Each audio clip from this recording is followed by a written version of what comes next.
అలా ఏం లేదు, ప్రెసెంట్ సిచ్యువేషన్ బట్టి ఉంటది. ఇప్పుడు ఏం ప్రెసెంట్ జాబ్స్ అయితే లేవు, రెసిషన్ ఎక్కువ జరుగుతుంది. ఈ జనరేషన్ లో లవ్ పైన ఒపీనియన్ ఏంటంటే ఏం చెప్తారు? లవ్ పైన అంటే ఇద్దరు ఇప్పుడు ప్రెసెంట్ అంతా ఫేకే ఉంది. ట్రూ రిలేషన్షిప్ ఉండాలంటే ఇద్దరి మధ్య అండర్స్టాండింగ్ ఉండాలా. ప్రెసెంట్ గివ్ అప్ ఇవ్వకూడదు. ఇప్పుడుండే సిచ్యువేషన్ అంతా ఎట్లుందంటే మనీకి వాల్యూ ఇస్తున్నారు. ఇక్కడ ఇప్పుడు ఏ టైం కి ఎవరు ఉంటే వాళ్ళని యూజ్ చేసుకుంటున్నారు. మాక్సిమం ఇప్పుడు అమ్మాయిలంతా ఎట్లున్నా అంటే ఒక రిలేషన్షిప్ వాల్యూ ఇవ్వడం లేదు. ఫస్ట్ ఆఫ్ ఆల్ మాట్లాడే ఇప్పుడు వాళ్ళు రిలేషన్షిప్ కి ఎందుకు వాల్యూ ఇవ్వట్లేదని నువ్వు ఏమైనా గమనించావా? అంటే అబద్ధాలు ఎక్కువ చెప్తున్నారు, ఏ విషయం? అన్ని మ్యానిపులేట్ చేస్తున్నారు అందరినీ. ట్రూగా జెన్యున్ గా ఏం చెప్పరు, చెప్పిన మాత్రం నటిస్తారు అందరూ. అయితే అమ్మాయిలు ఏం చెప్పినా అది అబద్ధమే అంటావా? అంటే నేను అందరినీ అనను. మాక్సిమం కొందరు ఉంటారు ట్రూగా సిన్సియర్ గా, కొందరు ఉంటారు. ఎప్పుడైనా ఇప్పుడు ఈ జనరేషన్ లో బట్టి నా ఒపీనియన్ ఏమంటే అండర్స్టాండింగ్ ఉండాలా ఇద్దరి మధ్య. ఇన్ కేస్ ఏమైనా గొడవలు వచ్చినా దానికి వాల్యూ ఇచ్చి ఒకరు తగ్గి ఒకరు ఎక్కి ఉండాలి. మరి నువ్వేమనుకుంటున్నావు? అరేంజ్ మ్యారేజ్ చేసుకుందాం అనుకుంటున్నావు, లవ్ మ్యారేజ్ చేసుకుందాం అనుకుంటున్నావు అంటే ఏం చెప్తావు? ప్రెసెంట్ అయితే ఏం డిసిషన్ లే. మంచి అమ్మాయి, నాకు తగినట్టుగా ఉండే అమ్మాయి వస్తే ఏదైనా ఓకే. మరి ఒక రిలేషన్షిప్ స్ట్రాంగ్ గా ఉండాలంటే ఏం చేయాలి? రిలేషన్షిప్ ఇద్దరికి అండర్స్టాండింగ్ ఉండాలా. ఫస్ట్ ఆఫ్ ఆల్ గొడవ పడకూడదు.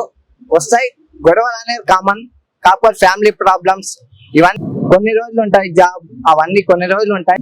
ఆ తర్వాత కొంతకాలం హ్యాపీగా ఉంటే అది ఈజీగా అయిపోతుంది. ఏ రిలేషన్షిప్ అయినా స్ట్రాంగ్ ఉండాలంటే ఇద్దరి మధ్య ఫస్ట్ ఆఫ్ ఆల్ అండర్స్టాండింగ్ ఉండాలా. వేరే థర్డ్ పర్సన్ ఇన్వాల్వ్ అయితే రిలేషన్షిప్ అనేది కోల్పోతుంది. అది జరగకూడదు అంటే అమ్మాయి పర్ఫెక్ట్ ఉండాలా. ఎప్పుడు ఈ జనరేషన్ లో అయితే అబ్బాయి అంతా పర్ఫెక్ట్ గా ఉంటాడు. ఎంత పర్ఫెక్ట్ ఉన్నా అమ్మాయి ఏదో ఒకటి చెప్పి మిస్అండర్స్టాండింగ్ అయ్యి, లేకుంటే ఏదో మనకు అబద్ధాలు చెప్పి ఏదో ఒకటి చేస్తుంది. అక్కడ ఎవరైతే అందుబాటులో ఉంటారో వాళ్ళని తీసుకుంటారు. అంటే ఈ జనరేషన్ లో అమ్మాయిలే మంచిగా లేరు, అబ్బాయిలు మంచిగా ఉన్నారంటావు అయితే? అంటే మాక్సిమం 90% అబ్బాయిలు ఎప్పుడు కరెక్ట్ గానే ఉంటారు, జెన్యున్ గా ఉంటారు. ఓకే, మరి అబ్బాయి జెన్యూన్ ఉంటుందా, అమ్మాయి జెన్యూన్ ఉంటుందా అంటే ఏం చెప్తావు? అబ్బాయే జెన్యున్ ఉంటాడు. ఒక అబ్బాయి అయ్యి ఉండి ఒక అబ్బాయి జెన్యూన్ ఉంటుందని ఎలా అనగలుగుతున్నావు? ఎందుకంటే నేను అది సఫర్ అయినా కాబట్టి నేను చెప్తాను. ఓకే, నువ్వు ఎలాంటి సిచ్యువేషన్ సఫర్ అయ్యావు? ఎలాంటి సిచ్యువేషన్ అంటే చెప్తుందా, అబద్ధాలు చెప్పడం. చెప్పావా? నేను కాస్తాను.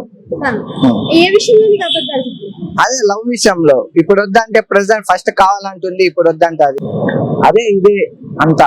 మరి నీ లైఫ్ లో మర్చిపోలేని ఇన్సిడెంట్ ఏమన్నా జరిగిందంటే? మర్చిపోలేనేదేం లేదు, ఎప్పటికైనా కలుస్తామని ఒక హోప్. మర్చిపోలేనంటే ముందు జరిగిన మెమోరీస్. అంటే ఒక సాడ్ కానీ ఒక హ్యాపీ మూమెంట్ కానీ నీకు మర్చిపోలేని ఇన్సిడెంట్ ఏం జరిగింది? హ్యాపీ మూమెంట్ బ్రేకప్ ఏం కాలే, ప్రెసెంట్ సాగుతుంది.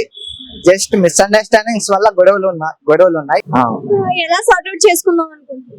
సార్ట్ అవుట్ అంటే ఏం లేదు, మనం కరెక్ట్ గానే ఉన్నా.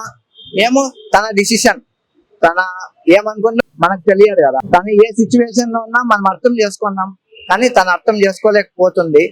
ఏమో ఇన్ కేస్ అర్థం చేసుకొని వస్తే ఓకే, లేకుంటే తన ఇష్టం. నీ లైఫ్ లో బెస్ట్ ఫ్రెండ్ అంటే ఎవరైనా ఉన్నారా?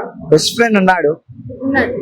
అనుకోని సిచ్యువేషన్ వచ్చింది నీకు, ఆ అబ్బాయికి వాల్యూ ఇస్తావా, మనీకి వాల్యూ ఇస్తావా అంటే ఏం చెప్తావు? నేను అబ్బాయికే వాల్యూ ఇస్తాను. మనీ కూడా అవసరం ఉంటుంది కదా. అబ్బాయి అంటే మనీ ఎప్పుడైనా సంపాదించవచ్చు.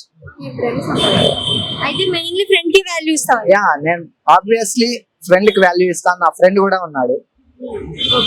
మరి 2025 లో మనకి చాలా మూవీస్ రిలీజ్ అయ్యాయి. నువ్వు చూసిన బెస్ట్ మూవీ ఏదంటే? బెస్ట్ మూవీ అంటే గేమ్ చేంజర్ చూసా. అంటే గేమ్ చేంజర్ ఎవరికి నచ్చలేదు, అది ఫ్లాప్ అయిపోయింది అన్నారు. మరి నీకెందుకు నచ్చిందంటే ఏం లేదు, ఎవరి ఫీలింగ్ వాళ్ళది. అక్కడ జెన్యున్ గా యాక్ట్ చేశారు రామ్ చరణ్. యాక్ట్ చేశారు. హీరోల్లో బాగా జెన్యున్ గా యాక్ట్ చేసే హీరో ఎవరంటే ఏం చెప్తారు? ఎవరంటే నాకు తెలుసు మహేష్ బాబు. మరి మహేష్ బాబు మూవీస్ కోసం వెయిట్ చేస్తున్నా? వెయిట్ చేస్తున్నా. ప్రెసెంట్ ఓజీ రిలీజ్ అయితే పవన్ కళ్యాణ్ దాని కోసం వెయిట్ చేస్తున్నా. మరి ఇష్టమైన పొలిటీషియన్ ఎవరంటే? ఎప్పుడు వైఎస్ జగన్.